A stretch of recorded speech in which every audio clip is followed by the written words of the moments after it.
Donc aujourd'hui, on va voir ensemble les avantages de passer de AutoCAD à AutoCAD Map.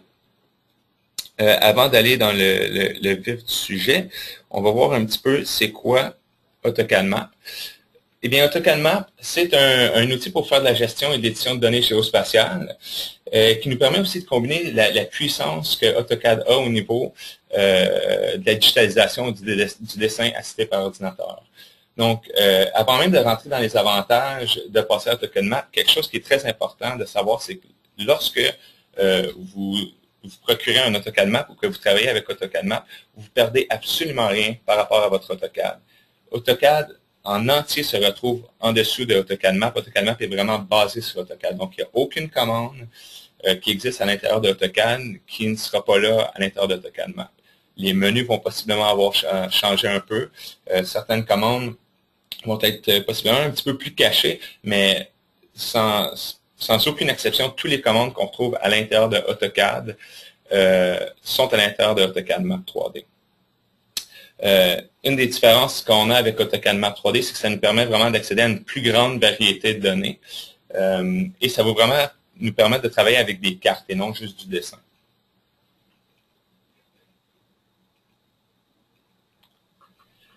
Donc, un des éléments qu'on retrouve à l'intérieur de AutoCAD Map et qui est un avantage de travailler avec AutoCAD Map, c'est tout le principe de géoréférence et d'utilisation de systèmes de coordonnées.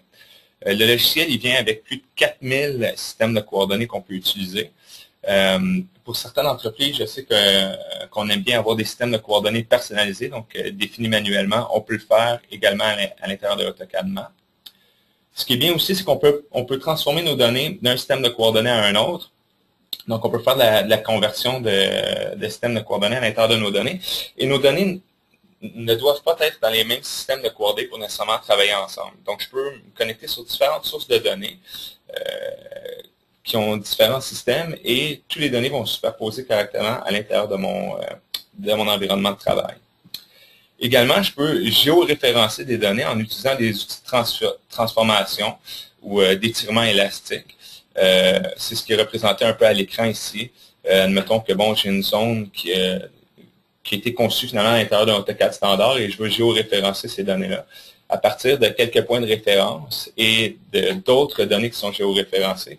Je vais pouvoir aller positionner ces données-là correctement et les encoder avec les bonnes coordonnées selon le système dans lequel que je travaille. Donc, c'est vraiment une combinaison de tous les outils qu'on retrouve dans AutoCAD, des outils d'utilisation qu'on retrouve dans AutoCAD, mais dans un environnement qui est géoréférencé. Donc, lorsqu'on parle d'environnement géoréférencé, eh bien, c'est sûr qu'on va pouvoir accéder à un grand nombre de données et les ramener à l'intérieur de notre interface, et ces données-là vont pouvoir interagir ensemble, peu importe les systèmes de coordonnées dans lesquels ils se trouvent. Donc, d'un point de vue de SIG, on peut vraiment accéder à la grande majorité des formats de données répandus. Donc, on peut avoir un environnement de travail qui va combiner des données routières, cadastrales, topographiques, environnementales, dans différents formats et tout avoir ça à l'intérieur de la même interface. Et on va pouvoir, pour certains de ces formats-là, même faire de l'édition. Et l'édition va se faire à l'intérieur des différents formats de données. Et nous, d'un point de vue de fonctionnement dans le logiciel, le fonctionnement va être identique, peu importe sur quel format de données sur lequel je me connecte. Et les formats de données dont je vous parle là, c'est vraiment des formats de données de SIG, donc des formats de données géospatiales. Donc, ces formats-là sont géoréférencés, donc ils vont être automatiquement bien superposés à l'intérieur de mon environnement de travail. On peut faire également la même chose avec la photographie aérienne et satellite. On peut aussi prendre avantage de des services web, donc entre autres le WFS et le WMS, qui est des services web grand public pour nous permettre de ramener certaines couches de données à l'intérieur de notre environnement de travail. Donc, par exemple, Environnement Canada, ils ont des services de données WMS. Donc, je pourrais aller chercher certaines couches de données qui sont publiées par Environnement Canada sur le web et ramener ça dans mon environnement de travail. On retrouve aussi des outils pour aller chercher des données comme des données à l'intérieur de Google Earth. Encore une fois, Google Earth étant un système géospatial.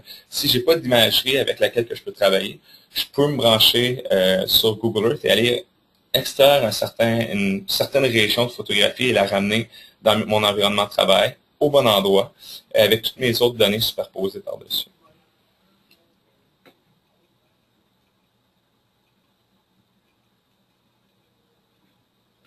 Donc ici, c'est un exemple finalement d'utiliser différents formats de données à l'intérieur d'un même environnement de travail.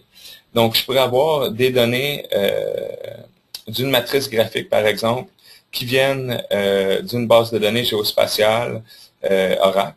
Je pourrais avoir des données d'infrastructure qui viennent d'un format de données fichier qui serait stocké dans un fichier SDF. SDF étant le format natif Autodesk utilisé par beaucoup des logiciels géospatiaux d'Autodesk. Je pourrais avoir de la donnée d'attribut avec laquelle j'établis un lien avec mes données de parcelles qui sont stockées dans mon SQL Server pour me générer des étiquettes automatiquement.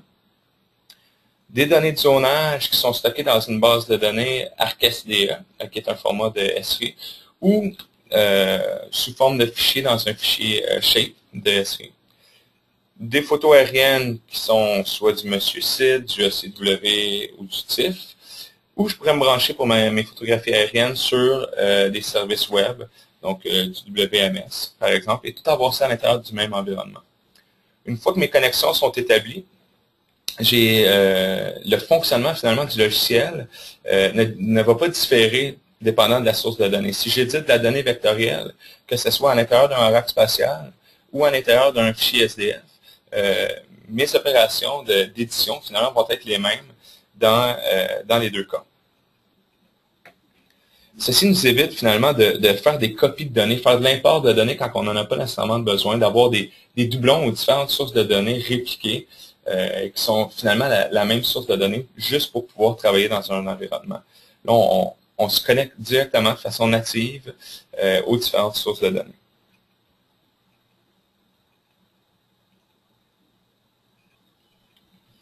Un autre outil que moi j'utilise beaucoup à l'intérieur d'AutoCAD Map, chez GeoMap, c'est l'outil de nettoyage de données qui est seulement disponible dans Map, ce n'est pas disponible à l'intérieur d'AutoCAD. Pourquoi est-ce que c'est seulement disponible dans Map et non AutoCAD? C'est qu'ils ont décidé de nous faire un outil de nettoyage de données qui touche surtout les erreurs qu'on va rencontrer de façon assez fréquente dans des données géospatiales. Donc, c'est vraiment un assistant qui va parcourir toutes nos données avec certains critères et qui vont détecter les erreurs qu'on pourrait avoir à l'intérieur de nos dessins. Les erreurs qu'il peut détecter, c'est des erreurs du type des segments manquants ou des segments qui ne touchent pas à des endroits où ça devrait être connecté. Des doublons, donc deux entités qui sont l'une par-dessus l'autre, mais qu'on ne le voit pas nécessairement. Des segments extrêmement petits. Donc, des fois, lorsqu'on digitalise, on lance une commande, on la termine sans trop s'en rendre compte, et ça fait vraiment un tout petit segment. Donc, il peut éliminer finalement ces erreurs-là. Et pour chacune de ces opérations-là, on peut lui définir un seuil de tolérance. Donc, dépendant avec le type de données qu'on va travailler, on va définir des seuils de tolérance différents. Ce qui est intéressant aussi de cet outil, c'est qu'on peut le lancer en mode automatique ou en mode interactif. Le mode automatique, je dirais un peu dangereux parfois, il va parcourir tout le dessin et faire toutes les corrections lui-même sans nous poser aucune question. Et le format interactif va au moins nous apporter finalement aux différentes erreurs et on va pouvoir décider d'appliquer la correction ou non, dépendant des différents endroits où il va avoir trouvé des erreurs. Donc, un outil très utile là, au niveau de AutoCAD Map pour surtout les dessins qui peuvent être assez lourds, qui ont une grande quantité de données. Ça peut nous économiser beaucoup de temps.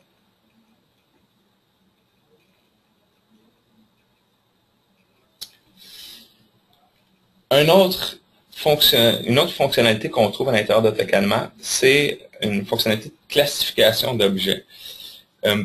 Lorsqu'on digitalise à l'intérieur d'un AutoCAD, on doit toujours s'assurer de travailler sur la bonne couche. On doit s'assurer d'utiliser le bon type de trait. On doit tout faire ça manuellement. On n'a pas vraiment de façon d'établir des normes au niveau de nos entités qu'on dessine. À l'intérieur de AutoCAD Map, on peut vraiment organiser nos données, non seulement par couche, mais vraiment définir certaines propriétés pour nos différentes données. Ici, on a un exemple là, de réseau d'aqueduc où on a défini plusieurs objets. Et lorsqu'on va vouloir créer un nouvel objet, On va tout simplement sélectionner un des objets dans nos classes juste ici. On va soit double-cliquer dessus ou faire bouton droit et sélectionner l'option Créer.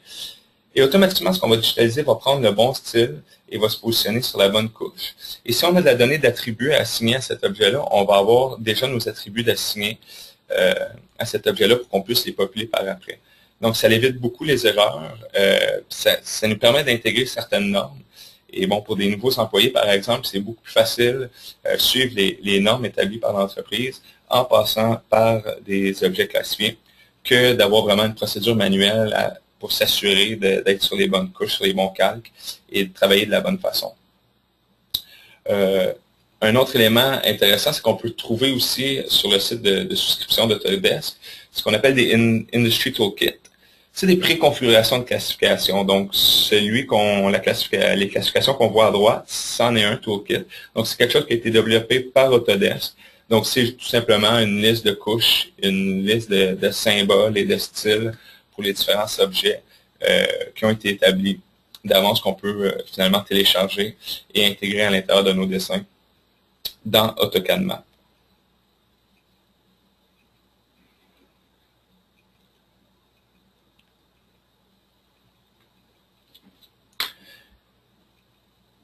Un autre avantage de passer à AutoCAD Map, c'est vraiment tous les outils d'analyse et de visualisation de données qui sont beaucoup mieux adaptés pour de la donnée géospatiale.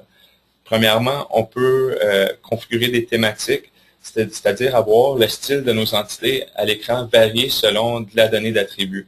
Donc ici, on voit un exemple de ça à droite. Donc les couleurs de nos parcelles ou de nos lots vont varier. À l'image, on dirait que mes couleurs vont varier selon la superficie de mes différentes parcelles. Donc, c'est vraiment branché directement sur la donnée d'attribut.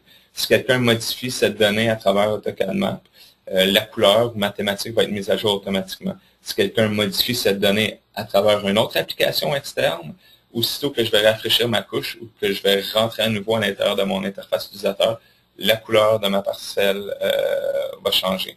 Donc, c'est vraiment dynamique. On peut vraiment analyser les attributs de nos entités graphiques de façon visuelle. On peut aussi assigner de la transparence à l'intérieur de nos couches. Donc, si j'ai une orthophoto sur laquelle je suis branché et que j'ai justement une thématique pour analyser mes données par-dessus, eh bien, ce serait intéressant de pouvoir mettre mes parcelles transparentes pour que je puisse quand même voir mon orthophoto en dessous. Je peux me créer des légendes, justement, si j'applique une thématique sur mes données et que je veux lancer une impression pour que les gens comprennent finalement ce que j'ai imprimé, ce que j'analyse. C'est important que je puisse générer une légende et l'inclure à l'intérieur de mon impression. Donc, il y a cette fonctionnalité-là à l'intérieur de AutoCAD Map qui va être automatique selon la thématique qui est configurée dans ma couche. Des fonctionnalités d'étiquettes dynamiques. Donc, je peux configurer des étiquettes qui vont eux aussi se baser sur des attributs ou sur une expression d'une concaténation de plusieurs attributs à l'intérieur de ma source de données. Les étiquettes, dans le cas des polygones, vont être positionnées dynamiquement à l'intérieur du polygone. Dans le cas des lignes, on peut les avoir suivre la courbe de la ligne, ce qui est intéressant pour, par exemple, des données de rue, avoir mes noms de rue suivre vraiment le parcours de ma ligne à l'intérieur des courbes. Des outils d'analyse spatiale. Prendre deux sources de données et montrer finalement la différence ou l'intersection de mes deux couches de mes entités, de mes deux couches de données. Et finalement, au niveau des analyses spatiales, je peux choisir qu'est-ce que je veux que le logiciel produise comme données résultantes. Est-ce qu'au niveau des attributs, est-ce que je veux qu'il prenne les attributs de mes deux sources de données ou juste d'une source? Finalement, on peut vraiment combiner deux calques ou deux couches de la façon qu'on veut, faire des unions, des intersections, des différences finalement entre nos différentes sources de données. Nouveau de la version 2011, quelque chose d'autre qui est très puissant, c'est l'utilisation de nuages de points. Les relevés laser, LiDAR qui sont de plus en plus utilisés, on peut maintenant les traiter à l'intérieur de AutoCAD Map. On peut générer une surface en 3 dimensions à partir d'un nuage de points. C'est ce qui est représenté un peu ici. Donc, on voit on a des points qui sont classifiés dépendant du type de point qui a été relevé. Par exemple, l'orange, c'est des bâtiments. Ce qui est en vert ici, c'est de la végétation. Donc, AutoCAD est en mesure de traiter ces points-là et à partir de ces nuages de points-là qui ont été relevés, on peut se générer une surface et lui dire que ma surface, je veux qu'il se base seulement sur mes points qui représentent le sol et la végétation. Donc, on peut travailler avec les nuages de points. Une fois qu'on a une surface en 3D, on peut appliquer ce qu'on appelle du drapage ou du plaquage, ce qui est la photo qui est représentée juste ici.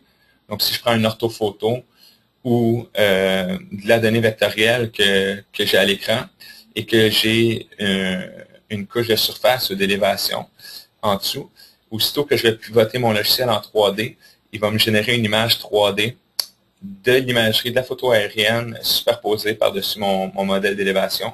Ou si j'ai des données vectorielles, il va superposer également mes données vectorielles sur mon modèle d'élévation, en conservant également mes thématiques ou peu importe la configuration de ma couche.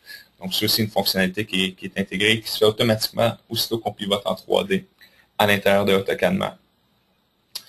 Et on retrouve aussi un module, un onglet qui nous permet de traiter les données d'arpentage. Donc, de se connecter sur une base de données, une source de données d'arpentage, de regrouper nos points selon les classifications, selon les codes, et par la suite exporter ça dans une source de données géospatiale. Donc, beaucoup d'outils d'analyse et de visualisation de données géospatiales.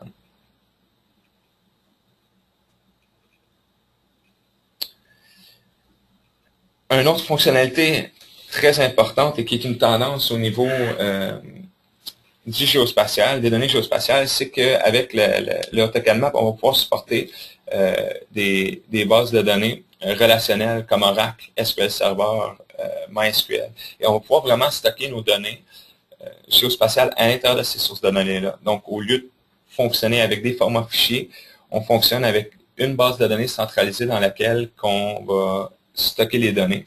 Et ces bases de données-là sont indexées, sont optimisées pour les requêtes et pour la performance au niveau des données géospatiales. Et un autre avantage, c'est qu'on retrouve finalement nos données géospatiales dans le même format que nos données d'attributs. Donc, vraiment plus propre, je dirais, au niveau du stockage de données.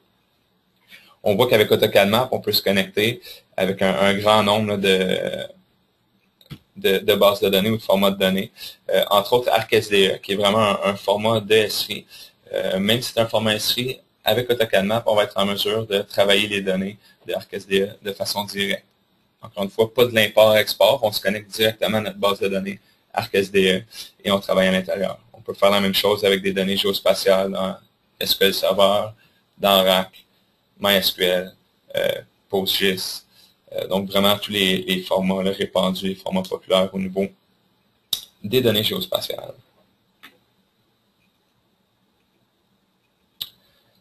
Quelques autres avantages de fonctionner avec AutoCAD Map. On a un système d'automatisation de flux de travail. Ça a été introduit dans la version 2010. Dans la version 2010, on était très limité au niveau de ce qu'on pouvait automatiser. On pouvait se connecter sur une source de données, se créer une couche à l'intérieur de notre environnement et lancer des analyses spatiales. Maintenant, dans la version 2011, on peut vraiment automatiser n'importe quelle commande AutoCAD standard, on peut l'automatiser. Et tout ça, c'est à l'intérieur d'une interface comme qu'on voit ici à droite. Donc, c'est pas via de la programmation, rien de ça, c'est vraiment une interface graphique. On drag and drop les différentes tâches. On décide quelle tâche qui peut rouler en parallèle, quelle tâche qui est vraiment séquentielle, et on peut automatiser finalement des tâches répétitives qu'on aurait à faire plusieurs fois. Donc, on les automatise, on regroupe ça sous une commande et on lance l'automatisation. Un autre avantage qu'on peut y trouver à utiliser AutoCAD Map, c'est de pouvoir travailler plusieurs usagers sur des données qui viennent d'un dessin. À l'intérieur d'AutoCAD, lorsqu'on ouvre un dessin, le dessin est verrouillé. Les autres gens qui tentent d'ouvrir le dessin vont avoir un avertissement expliquant finalement que le dessin est verrouillé. Avec AutoCAD Map, on va pouvoir faire des requêtes, aller chercher seulement certaines données des dessins, les travailler et les repousser les modifications à l'intérieur du dessin source. Et ça, on peut faire ça à plusieurs usagers sur le même dessin. Au lieu de verrouiller un dessin au grand complet, c'est aussitôt que je vais avoir modifié une entité, c'est l'entité en tant que telle qui va être verrouillée. Donc, l'autre usager, tant aussi longtemps qu'il ne modifie pas la même entité que moi, il n'y aura aucun message, aucun avertissement.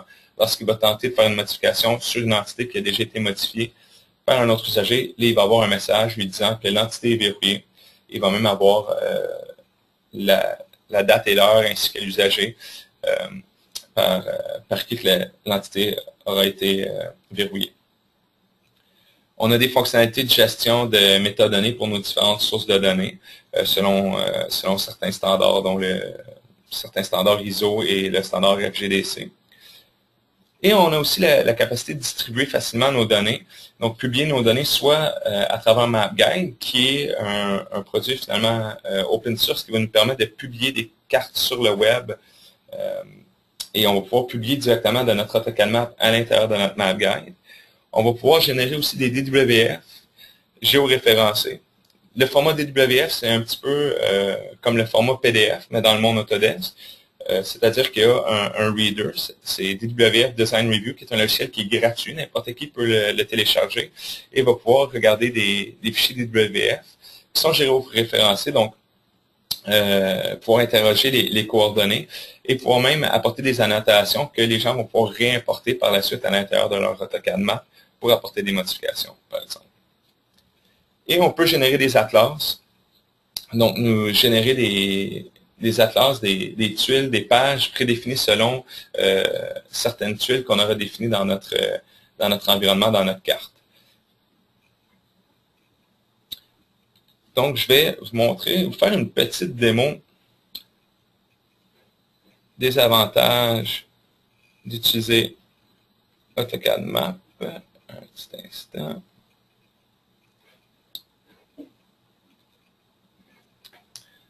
Donc ici, dans mon exemple, ce que je vais faire, je vais vous montrer deux types de dessins, deux types de façons de travailler à l'intérieur d'AutoCAD Map qui sont différentes.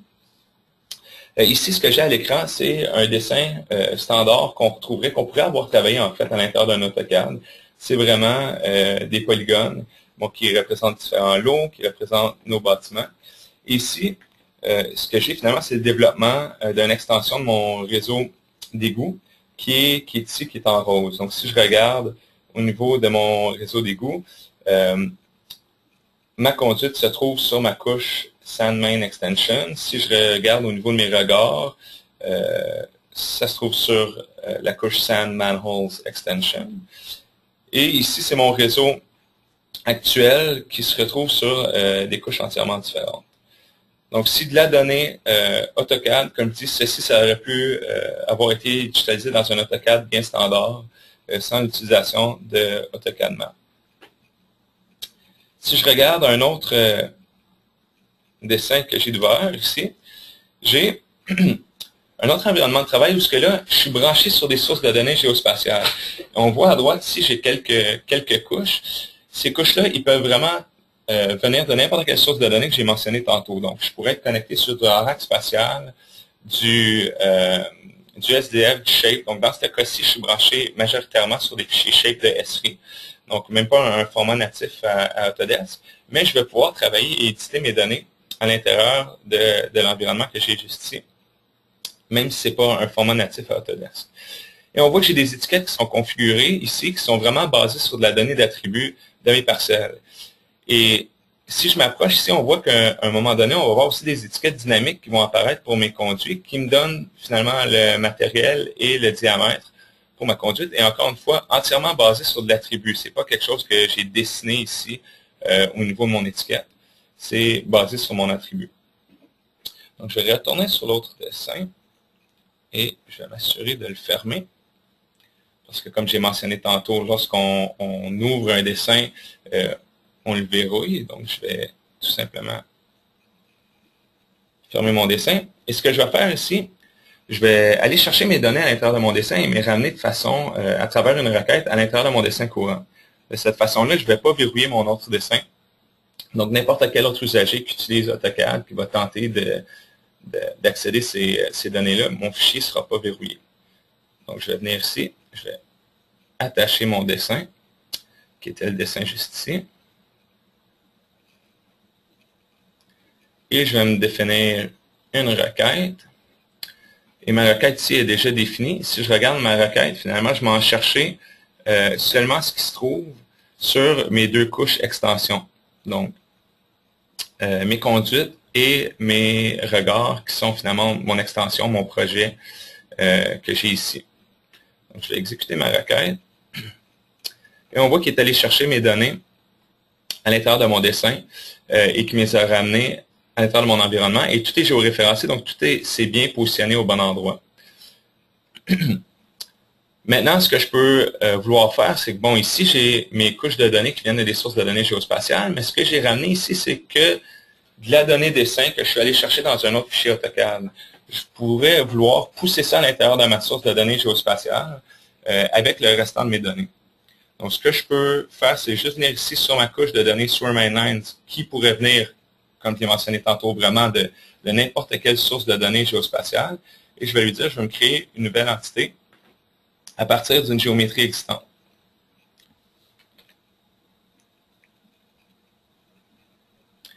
Et là, on m'ouvre le tableau des données pour me montrer finalement qu'on m'a rajouté un nouvel enregistrement à l'intérieur de mes données qui se trouvent dans ma source de données qui est juste ici.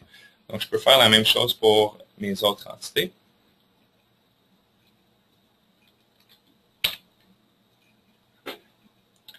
Et une dernière fois.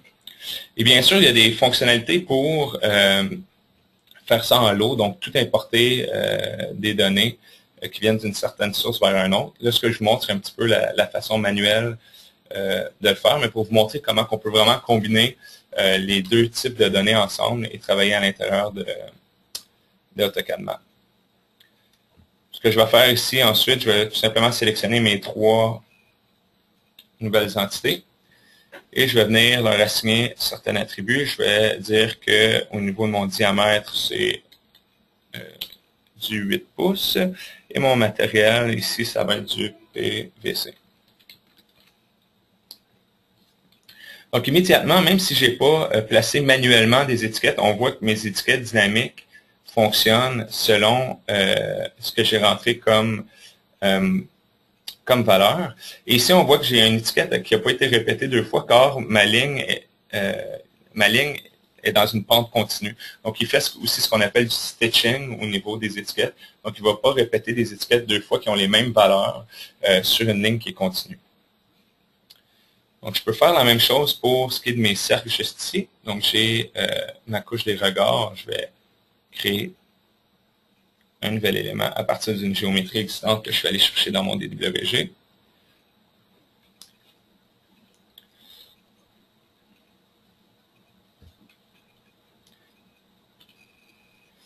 Donc, une nouvelle entité à partir d'une géométrie.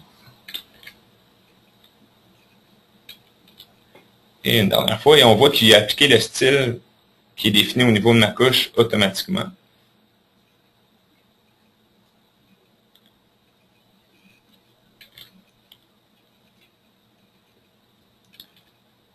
Et maintenant que j'ai tout fait mes éditions, je vais vouloir repousser mes données que j'ai créées ou que j'ai transformées ici à l'intérieur de leurs sources respectives. Donc, si j'ai deux couches qui sont branchées sur deux sources de données différentes, je vais tout simplement lancer la commande pour repousser toutes mes modifications à l'intérieur de mes sources de données respectives.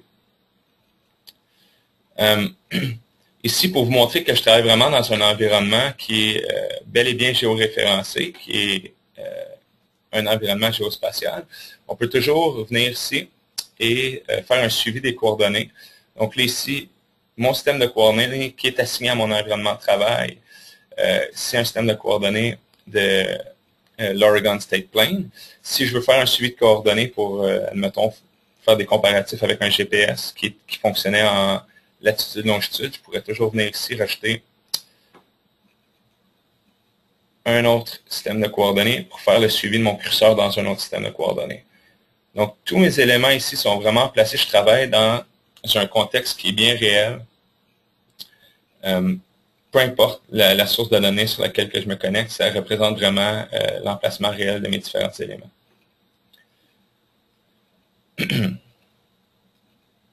Maintenant, une fois que j'ai fait des modifications, une fois que j'ai configuré des connexions à différentes sources de données, que j'ai configuré mes couches d'une façon que je suis satisfait de la représentation de mes données, je pourrais vouloir publier une carte sur le web pour que différents gens puissent consulter mes données. à l'intérieur de AutoCAD Map, c'est facile. J'ai un outil ici qui s'appelle Publish to MapGuide. MapGuide étant le système qui sert à publier les cartes, là, qui est gratuit pour une version là, que j'ai téléchargée gratuitement du web. Je vais me connecter sur mon site MapGuide, m'authentifier. Ici, j'ai une représentation de ce qui est sur mon serveur MapGuide. Donc, en ce moment, j'ai aucune donnée qui est sur mon serveur. Je vais me créer un nouveau dossier qui va être démo. Et je vais publier ma configuration de carte à l'intérieur de ce dossier.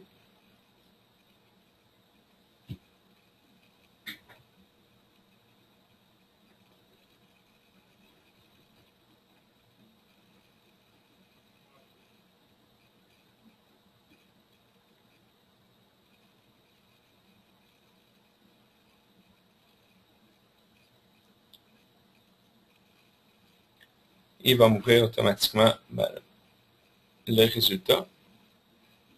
Malheureusement, ça s'est ouvert sur mon autre écran. Je vais vous l'apporter, ça ne sera pas bien long.